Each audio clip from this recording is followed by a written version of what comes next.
वसुदेवसुतं देवं कंसचाणूरमृदं देवकी परमानन्दं कृष्णं वन्दे जगद्गुरु गुरुब्रह्मा गुरुविष्णु गुरुदेवो महेश्वर गुरु साक्षात् परब्रह्म तस्मै શ્રી ગુરવે નમઃ.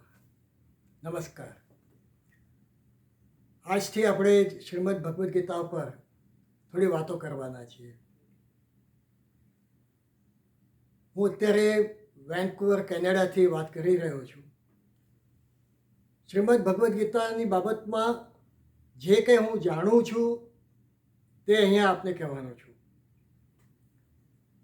ભગવદ્ ગીતા આ એક વૈશ્વિક ગ્રંથ છે. It's not Bible of Hinduism, it's Bible of humanity. Shrimad Bhagavad Gita પર અનેક ભાષ્યો થયા છે. દરેકે પોતપોતાના વિચારો કહ્યા છે. એમાં મતાંતર પણ થયા છે. એના અનેક કારણો છે. શ્રીમદ ભગવદ્ ગીતા આ અર્જુનને કહેવામાં આવી. આ એક જોડી છે, શ્રી કૃષ્ણ અને અર્જુનની. અર્જુનના અમુક પ્રશ્નો છે અને એ પ્રશ્નો શ્રી કૃષ્ણને પૂછી રહ્યા છે અને શ્રી કૃષ્ણ એના જવાબ આપે છે. આ જવાબો એમના પોતાના છે. એવી જ રીતે બીજી એક જોડી છે જે છે ધૃતરાષ્ટ્ર અને સંજયની. પણ ધૃતરાષ્ટ્ર પાસે પ્રશ્નો નથી. અર્જુન પણ સાંભળી રહ્યા છે, ધૃતરાષ્ટ્ર પણ સાંભળી રહ્યા છે. પણ જે પ્રશ્નો અર્જુનના છે એ પ્રશ્નો ધૃતરાષ્ટ્રના નથી. એનો તો એક જ ઉદ્દેશ હતો કે યુદ્ધ શરૂ થયું કે નથી થયું, અને યુદ્ધ શરૂ ના થયું હોય તો બહુ સારું. એને તો ફક્ત પોતાનો સ્વાર્થ જોઈએ છે કે આપણે જીતીએ છીએ, મારા પુત્રો જીતી ગયા, પાંડવોને મારી નાખવામાં આવ્યા. આ જાતના એના પોતાના પ્રશ્નો છે. એટલે ભગવાન શું કહી રહ્યા છે એમાં એને કોઈ રસ નથી. એમની સામે સંજય છે. જે ભગવાન શ્રી કૃષ્ણ કહી રહ્યા છે એ જ સંજય કહી રહ્યા છે. પણ ત્યાં ભગવાનના પોતાના વિચારો છે, સંજયના પોતાના વિચારો નથી. એ તો ભગવાનને જે સાંભળી રહ્યા છે એ જ કહી રહ્યા છે. આવી એક ત્રીજી જોડી છે જે છે મહર્ષિ વ્યાસ અને ગણપતિ. ગણપતિ એનું ડ્રાફ્ટિંગ કરી રહ્યા છે. ગણપતિ અત્યંત બુદ્ધિશાળી છે અને વ્યાસજીએ એમને કહ્યું કે ડ્રાફ્ટિંગ કરતી વખતે, એનું લખાણ કરતી વખતે હું જે કંઈ તમને કહું એ તમારે સમજી વિચારીને પછી ડ્રાફ્ટ કરવાનો છે. એમની પોતાની બુદ્ધિ છે, એ તો બુદ્ધિના દેવતા છે. પણ એમને કોઈ પ્રશ્નો નથી, એમને જીવનનો વિકાસ કરવાનો નથી. છતાં પણ એ ભગવદ્ ગીતાનું ડ્રાફ્ટિંગ કરી રહ્યા છે.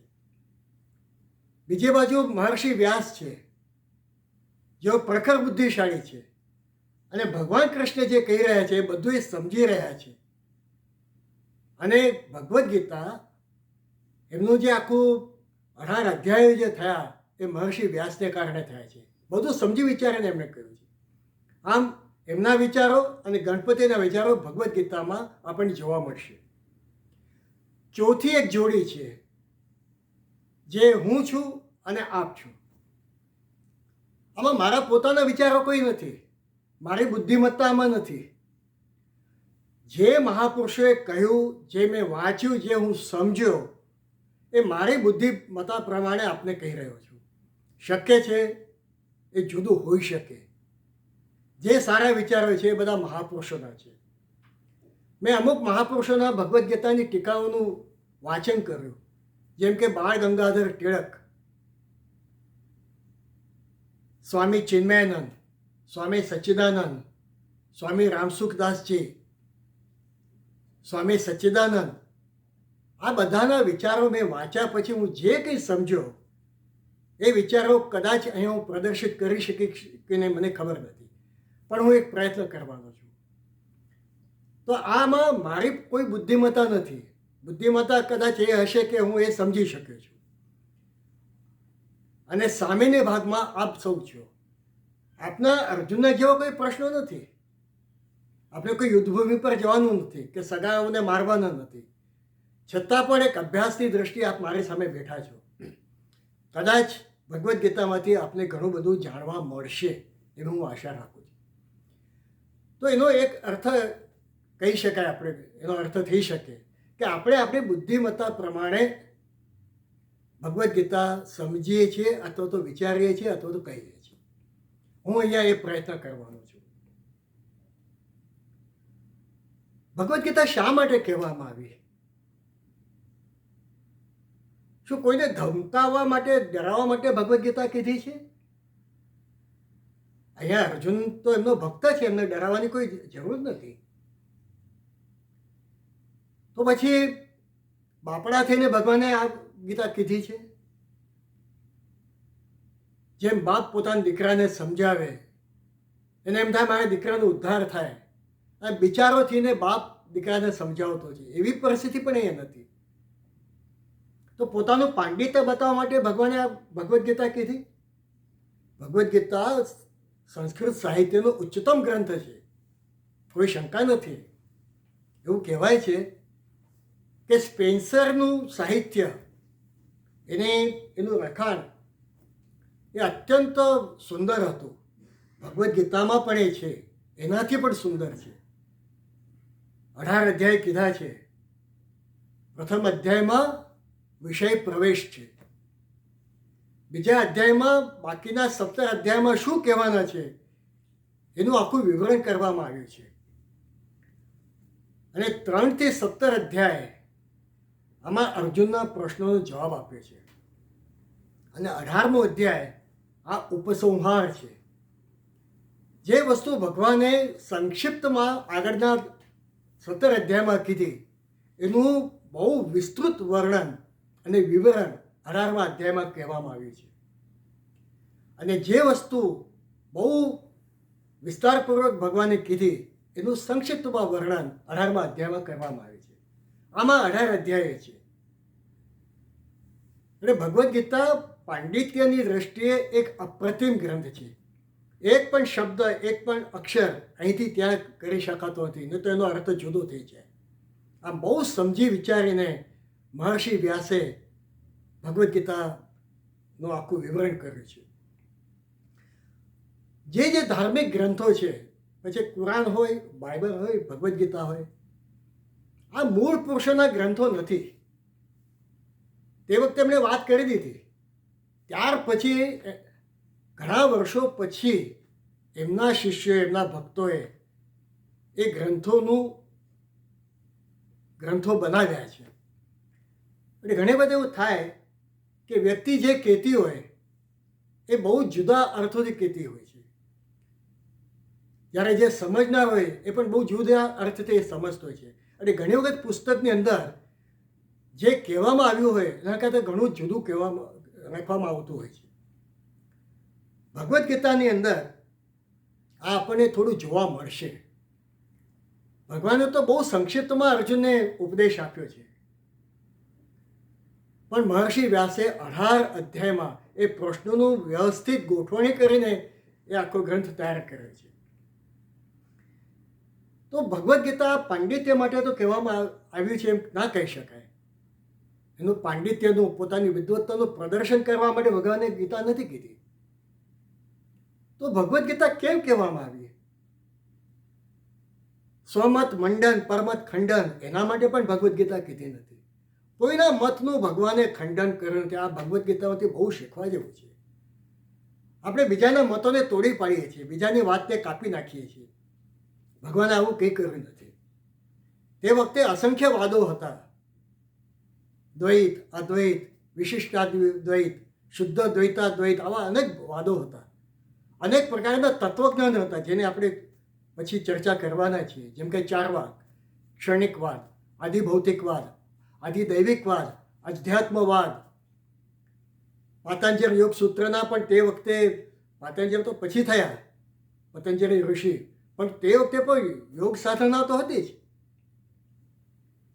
એવી રીતે પૂર્વ મીમાંસા જે જૈમિનીની હતી, આનો બહુ પ્રભાવ તે વખતની પ્રજા ઉપર, એમના વિચારો ઉપર હતો. અર્જુન ઉપર પણ છે. પણ ભગવાને કોઈ પણ મતનું ખંડન કર્યું નથી. એમ પોતાના મતનું મંડન કરવા માટે પણ ભગવદ્ ગીતા કીધી નથી. સ્વમત મંડન તો ભગવદ્ ગીતા કેમ કહેવામાં આવી? એક વસ્તુ સમજીએ આપણે. ભગવદ્ ગીતા કહેવામાં આવી નથી, ભગવદ્ ગીતા માગવામાં આવી છે. અર્જુન જે વખતે કોઈ પણ જાતના નિર્ણય પર આવી શકતો નથી, એને મોહ થયો છે. મોહનો સંસ્કૃતમાં અર્થ થાય છે, જે માતા પિતાને દીકરા પર મોહ હોય એ તો હતો જ, પણ મોહનો બીજો અર્થ થાય છે દ્વિધા, જેને અંગ્રેજીમાં આપણે કન્ફ્યુઝન કહીએ છીએ. હું શું કરું? To do or not to do, to have or not to have, to be or not to be. આ જે પ્રશ્નો શેક્સપિયરે કહ્યા છે હેમ્લેટની બાબતમાં, એ જ પ્રકારની દ્વિધામાં અર્જુન પણ છે. પણ અર્જુન નિર્ણય પર આવી શકતો નથી. અર્જુન નક્કી નથી કરી શકતો કે મારે યુદ્ધ કરવું જોઈએ કે ના કરવું જોઈએ. માટે એણે શ્રી કૃષ્ણને વિનંતી કરી છે. અત્યંત મહત્વનો સુંદર શ્લોક ભગવદ્ ગીતાના બીજા અધ્યાયમાં કહેવામાં આવે છે. કાર્પણ્ય દોષો ઉપહત સ્વભાવ પૃચ્છામિ ત્વામ ધર્મ સમૂઢ ચેતા યત શ્રેયસ્યાદ નિશ્ચિતમ બ્રૂહિ તન્મે શિષ્યસ્તેહમ શાધિમામ ત્વામ પ્રપન્ન. કેવી નિખારસતા અર્જુનમાં છે. પોતાને આવડતું નથી માટે ગુરુને પૂછી રહ્યો છે. અને અર્જુન અહીંયા કહે છે ધર્મ સમૂઢ ચેતા. ધર્મ એટલે આપણી ફરજ, આપણું કર્તવ્ય. હું કર્તવ્યથી ચ્યુત થઈ ગયો છું. હું કર્તવ્ય માટે બહુ સારી રીતે હું સમજી શકતો નથી. કાર્પણ્ય દોષો ઉપહત સ્વભાવ. કાર્પણ્ય દોષ, કાર્પણ્યનો અર્થ થાય છે કંજૂસ. મારા મનની અંદર જે કંઈ છે એનો હું બરાબર ઉપયોગ કરતો નથી. આપણે પણ એવું કરતા હોઈએ છીએ. વિચાર કરવા માટે આપણે કોઈ સમય જ ફાળવતા નથી.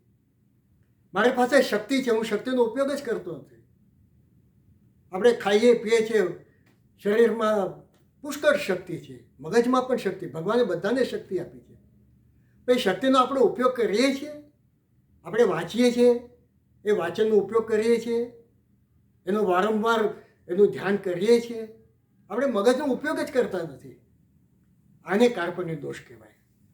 અર્જુનને કહેવું એવું છે કે હું પણ વેદ ઉપનિષદો ભણ્યો છું, આશ્રમમાં દ્રોણાચાર્યએ મને બધું શીખવાડ્યું છે, પણ આજે એ વિચારોનો હું ઉપયોગ કરી શકતો નથી, કારણ કે કાર્પણ્ય દોષ છે. આપણે ઘણી વખત કે ભાઈ તમે કોને શું કરવાનું છે મારે, કેમ આપણે આપણી બુદ્ધિનો ઉપયોગ કરતા નથી. માટે અર્જુન કહે છે કે કાર્પણ્ય દોષો ઉપહત સ્વભાવ પૃચ્છામિ ત્વામ ધર્મ સમૂઢ ચેતા યત શ્રેયસ્યાત નિશ્ચિત બ્રૂહિ તન્મે. મારું શ્રેયસ એમાં છે. અર્જુન પ્રેય નથી માગતો, અર્જુન શ્રેય માગે છે. યુદ્ધ કરીને પણ જો મારું શ્રેય થવાનું હોય, શ્રેયનો અર્થ આ જન્મમાં અને આવતા અનેક જન્મોમાં જેમાં મારું સારું થવાનું હોય, એ તમે મને કહો. કારણ શિષ્યસ્તે અહમ શાધિમામ ત્વામ પ્રપન્ન. હું તમારો શિષ્ય છે. અર્જુને શિષ્યત્વ સ્વીકાર્યું છે, શિષ્ય તો માગી રહ્યો છે. આપણે કોઈના શિષ્ય થઈએ છીએ? આપણે ગુરુના પણ શિષ્ય થતા નથી. ગુરુ જે કહેતા હોય એની વિરુદ્ધમાં આપણે વાતો કરતા હોઈએ છીએ, ગુરુની ટીકા કરીએ, એને વખોડીએ. આપણે ગુરુ કરતાં કેવા હોશિયાર છે એ સાબિત કરવાનો પ્રયત્ન કરીએ. અર્જુને શિષ્યત્વ માંગ્યું છે અને પછી ભગવાને સ્વીકાર્યું છે. શિષ્યસ્તેહમ શાધિમામ, હું તમારો શરણાગત છું. આપણે કોઈને શરણ જતા નથી. પત્નીને શરણ જતા નથી, પતિને શરણ જતા નથી, મા બાપને શરણ જતા નથી, ગુરુને શરણ જતા નથી, મિત્રોને શરણ જતા નથી. જ્યાં એટલો બધો અહમ આપણામાં ભર્યો છે કે આપણે કદી કોઈને શરણ જતા નથી. અહીંયા અર્જુન પોતાનું સર્વસ્વ ભગવાનને સોંપી દે છે અને કહે છે શાધિમામ ત્વામ પ્રપન્નમ, મને ઉપદેશ કરો. અર્જુને 3 વસ્તુ જો ના કીધી હોત ને તો બીજા અધ્યાયમાં ભગવદ્ ગીતા પૂરી થઈ ગઈ હોત. અને આ ભગવદ્ ગીતા શરૂ કર્યા પછી ભગવાને 18 અધ્યાય કીધા છે, જેમાં અર્જુનનું સેવા સારું થઈ શકે એના માટે ભગવાને 18 અધ્યાય કીધા. ભગવદ્ ગીતાના 2 પક્ષો છે. એક છે આધ્યાત્મિક પક્ષ, જેમાં ભગવાન છે અને શિષ્યો છે, ભક્તો છે. એટલે ભગવદ્ ગીતામાં સતત ભગવાન ભગવાન ભગવાન ભગવાન એવી વાતો કરીએ આપણે. આ એક આધ્યાત્મિક પક્ષ થયો. બીજો પક્ષ છે વ્યવહારિક પક્ષ. જીવનમાં આપણે કઈ રીતે ઉતારી શકીએ? ભગવદ્ ગીતામાંથી આપણને જીવન માટેનું શું માર્ગદર્શન મળી શકે, એ વસ્તુ આપણે શીખવાની છે. ભગવદ્ ગીતાના પ્રથમ શબ્દથી માંડીને અંતિમ શબ્દ સુધી આપણને કંઈક ને કંઈક બોધ મળે છે. એ આપણે શીખવા જેવું છે. અહીંયા કે આપણે વસ્તુ જોઈએ, આખી જિંદગી અર્જુન સાથે ભગવાન હતા, કૃષ્ણ હતા, મિત્ર હતા, ખાસ મિત્ર હતા.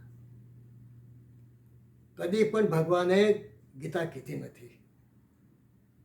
જ્યાં સુધી કોઈ માગે નહીં ને ત્યાં સુધી કોઈ દિવસ કોઈ વસ્તુ આપવી નહીં. જ્યારે કોઈ આપણી પાસેથી કોઈ ઉપદેશ માગે ત્યારે ઉપદેશ આપવો જોઈએ. આપણે સતત બીજાને ઉપદેશ આપતા હોઈએ છીએ, અને એ ઉપદેશ માને એ માટે આપણે એના પર ભાર મૂકતા હોઈએ છીએ. ભગવાને 18 અધ્યાય કીધા પછી પણ અર્જુનને કહ્યું કે મેં તને જે કહ્યું છે વિમૃશ્ય અશેષેણ યથેચ્છસી તથા કરો. અર્જુન, મેં તને જે કંઈ કહ્યું ને એ બધાનો તું વિચાર કર, અને તને એમ જેવું થતું હોય કે મેં કહ્યું છે બધું યોગ્ય છે, પછી જ તું યુદ્ધ કર. યથા ઇચ્છસી તથા કરો. કોઈ પણ જાતનું કમ્પલ્શન નથી. એક તો ન માગે છતાં આપણે આપતા રહીએ છીએ, અને પછી આપણા વિચારો ઠોકી બેસાડીએ છીએ, થોપી બેસાડીએ છીએ. પછી દીકરો હોય, મિત્ર હોય કે કોઈ પણ હોય. આ ભગવદ્ ગીતામાંથી આપણને શીખવાનું છે, ઘણું બધું શીખવાનું છે. એમાં આ એક વસ્તુ અહીંયા શીખવા જેવી છે કે જ્યાં સુધી કોઈ માગે નહીં ત્યાં સુધી જરાય આપવી નહીં, આપણા વિચારો બતાવવાના નહીં. અમારા ઘરની અંદર એક ફ્રેમ હતી, એમાં મહાન તત્વચિંતક કૃષ્ણમૂર્તિજીનો ફોટો હતો, અને નીચે એક વાક્ય હતું, do not offer opinion unless they are directly asked upon. જ્યાં સુધી કોઈ પૂછે નહીં ત્યાં સુધી કોઈ દિવસ એડવાઇસ આપવી નહીં. ભગવાને બરાબર આ રીતનું કર્યું છે. અને પછી એને સર્વસ્વ જીવનનું તત્વને શીખવાડી દીધું. આપણે અમુક જ વસ્તુ કહી છે, અમુક વસ્તુ આપણી પાસે બાકી રાખીએ છીએ. આ જે નિખારસતા ભગવદ્ ગીતામાં જોવા મળે છે, આ જીવનમાં ઉતારવાની વસ્તુ છે. આ ભગવદ્ ગીતાનું મહત્વ છે. એક તરફ શોક વિવળ, શોક વ્યાકુળ અર્જુન છે, બીજી બાજુ સ્નેહ વ્યાકુળ, સ્નેહ વિવળ ભગવાન શ્રી કૃષ્ણ છે. એકનો શોક છે, બીજાના વિચારો છે, એ જે ગીતા છે. અને એના વચનમાંથી અને એના વિષાદમાંથી આ જે નીકળ્યું એ શ્રીમદ ભગવદ્ ગીતા છે. જ્યારે વાદળ વરસે ત્યારે આપણે એને વર્ષા કહીએ છીએ. જ્યારે હવાનું વહન થાય તો આપણે એને પવન કહીએ છીએ. જ્યારે આત્યંતિક પ્રેમ પ્રદર્શિત થાય તો એને ભક્તિ કહીએ છીએ. શ્રીમદ ભગવદ્ ગીતામાં અર્જુને અત્યંત પ્રેમપૂર્વક પોતાનો અહમ છોડીને ખૂબ શોક વ્યાકુળ અવસ્થામાં ભગવાનને કહ્યું કે તમે મને ઉપદેશ કરો, અને ભગવાને એ ઉપદેશ આપ્યો છે. એ શ્રીમદ ભગવદ્ ગીતા. ભગવદ્ ગીતાનો પ્રથમ મંત્ર ધૃતરાષ્ટ્ર ઉવાચ. ક્રિકેટની ભાષામાં કહીએ તો ધૃતરાષ્ટ્રએ એક જ રન બનાવ્યો છે, પછી ક્યાંય ધૃતરાષ્ટ્ર ઉવાચ આવતું નથી. 45 મંત્રો સંજયના છે, 84 અર્જુનના છે, અને 575 શ્લોક ભગવાન શ્રી કૃષ્ણના છે. ધર્મક્ષેત્રે કુરુક્ષેત્રે સમવેતતા યુત્સવા મામકા પાંડવાશ્ચેવ કેમ અકૃત સંજય. ધૃતરાષ્ટ્રએ પૂછ્યું કે આ કુરુક્ષેત્રમાં ધર્મક્ષેત્રમાં મારા અને પાંડુના પુત્રોએ આગળ શું કર્યું, આવો પ્રશ્ન કેમ પૂછે છે? આની પાછળ બહુ મોટું વિજ્ઞાન છે. મનોવૈજ્ઞાનિક દબાવ જેને આપણે કહીએ તે આમાં દેખાય છે. ધૃતરાષ્ટ્ર અને દુર્યોધન આ બંને માનસિક રીતે બહુ દબાણમાં હતા, એટલા બધા દબાણમાં હતા કે છેવટે યુદ્ધ હારી ગયા. શત્રુ પક્ષ ઉપર મનોવૈજ્ઞાનિક દબાવ કઈ રીતે વધારવાનો એનું આ બહુ ઉત્તમ ઉદાહરણ છે. ધૃતરાષ્ટ્ર કોણ છે? ધૃતમ રાષ્ટ્રમ યેન સહ ઇતિ ધૃતરાષ્ટ્ર. ધૃતરાષ્ટ્ર એટલે જેણે રાજ્યને, સંપત્તિને, સત્તાને પકડી રાખી છે, જે છોડવા માટે તૈયાર નથી, એને ધૃતરાષ્ટ્ર કહેવામાં આવે છે. અને આ માણસો સત્તાને પકડી રાખવા માટે ગમે તેવા આંધળા કામો કરતા હોય છે, ગમે તેવા કાળા કામો કરે, ગમે તેવા દુષ્ટ કામો કરે. એટલે ધૃતરાષ્ટ્ર આવા આંધળા કામો કરીને પોતાની સંપત્તિ, પોતાની સત્તા પકડી રાખતા હોય છે, માટે ધૃતરાષ્ટ્ર આંધળા હોય છે. અને એમાં આવા કામોમાં એમને પત્ની એમને સહકાર આપતી હોય છે, જે પતિના કાળા કામો ઉપર આંખે પાટા બાંધી દે છે, માટે ગાંધારીઓ એ પાટા બાંધ્યા છે. હવે જ્યારે પતિ અને પત્ની બંને ગમે તેવા દુષ્ટ કાર્યો કરતા હોય, ગમે તેવા કાળા કામો કરતા હોય, તો એમની સંતતિ કેવી થવાની છે? દુર્યોધન, દુશાસન એના જેવી થવાની છે. ધૃતરાષ્ટ્ર હંમેશા છે ને નિરુત્સાહી હોય છે, જેને અંગ્રેજીમાં ડિફેન્ડિંગ ચેમ્પિયન કહેવામાં આવે. કારણ કે એમને એક ડર હોય છે કે જો આપણે હારી જશું તો બધું ગુમાવશું, અને જો જીતી જશું તો આપણે કશું જ મળવાનું નથી. અને બને ત્યાં સુધી ધૃતરાષ્ટ્રની ઈચ્છા હતી કે યુદ્ધ ન થાય, માટે કહ્યું કિમ અકૃત સંજય, આગળ શું યુદ્ધ થયું કે નથી થયું, ના થયું તો બહુ સારું, તો વેદના ટળી આપણી, તો આપણી પાસે તો આ રાજ્ય છે ટકી રહેશે. અને જો યુદ્ધ થશે તો યુદ્ધમાં આપણને બહુ મોટું નુકસાન થવાનું છે, એને ખાતરીથી આપણે હારી જ જવાના છીએ. શું કારણ છે? આપણે આજે કદાચ આપણી પાસે સમય નહીં રહે, પણ ધૃતરાષ્ટ્રને આ બહુ મોટી શંકા હતી, અને માટે એ શંકાની દ્રષ્ટિએ, ચિંતાની દ્રષ્ટિએ સંજયને પૂછે છે, અને સંજય આગળ શું થયું તું મને કહે. ત્યારે બીજી બાજુ પાંડવો એ ઋતમ રાષ્ટ્ર હતા. ઋતમ રાષ્ટ્ર એટલે એમનું સર્વસ્વ ગયું હતું, એની પાસે કશું જ નહોતું. એટલે ઉત્સાહી હોય, વાગે તો તીર ને તો તુક્કો, આપણે યુદ્ધ કરશું, જો કંઈ નહીં મળે તો આમે આપણી પાસે કંઈ રાજ્ય તો છે નહીં, આપણે વન પ્રદેશમાં જતા રહેવાના છીએ, અને જો જીતી જઈશું તો રાજ્ય મળવાનું જ છે આપણને. એટલે બહુ ઉત્સાહી હતા, અને એમને વિશ્વાસ હતો, એમને પોતાની શક્તિ ઉપર વિશ્વાસ હતો, પ્રભુ ઉપર વિશ્વાસ હતો, શ્રી કૃષ્ણ ઉપર વિશ્વાસ હતો. એટલે બહુ ઉત્સાહી હતા કે નક્કી આપણે જીતવાના છીએ. અરે ધૃતરાષ્ટ્ર અને ઋતમ રાષ્ટ્ર આ બંને વચ્ચે આ એક તફાત આપણે જોવા જેવો છે. ધર્મક્ષેત્રે કુરુક્ષેત્રે, ધર્મક્ષેત્ર અને કુરુક્ષેત્ર, અહીંયા આ ધર્મ યુદ્ધ છે. એક વસ્તુ સમજવા જેવી છે. આમાં કોઈ ટાઈ મેચ થવાની નથી, ડ્રો મેચ થવાની નથી. આ જીતે કાં તો આ જીતે. ધર્મ માટે જે કરતા, ધર્મનો અર્થ થાય સિદ્ધાંત. ધર્મના ઘણા અર્થ છે. ભગવદ્ ગીતામાં 32 વખત ધર્મ શબ્દ આવ્યો છે, 32 વખત. દરેક વખતે એનો અર્થ જુદો જુદો છે. એ વસ્તુ અહીંયા આપણે જોવા જઈએ. ધર્મ ક્ષેત્રે કુરુક્ષેત્ર, અહીંયા સિદ્ધાંત માટેનો આ જે યુદ્ધ થઈ રહ્યો છે, એ ધર્મ એવા ધર્મક્ષેત્રમાં, કુરુક્ષેત્રમાં, કુરુક્ષેત્રનો અર્થ મેદાન તો છે જ, પણ જ્યાં કંઈક કરવાનું છે, હવે યુદ્ધ કરવાનું છે, એ કર્મભૂમિ છે. એ કર્મભૂમિ માટે તો બધા ભેગા થયા, પવિત્ર છે. અનેક નદીઓનો સંગમ ત્યાં થયો હતો. વિશાળ પ્રદેશ છે, વિશાળ પ્રદેશ. એક વસ્તુ સમજવા જેવી છે, 11 અક્ષૌહિણી સેના કૌરવોની છે, અને 7 અક્ષૌહિણી સેના એ પાંડવોની છે. 18 અક્ષૌહિણી સેના.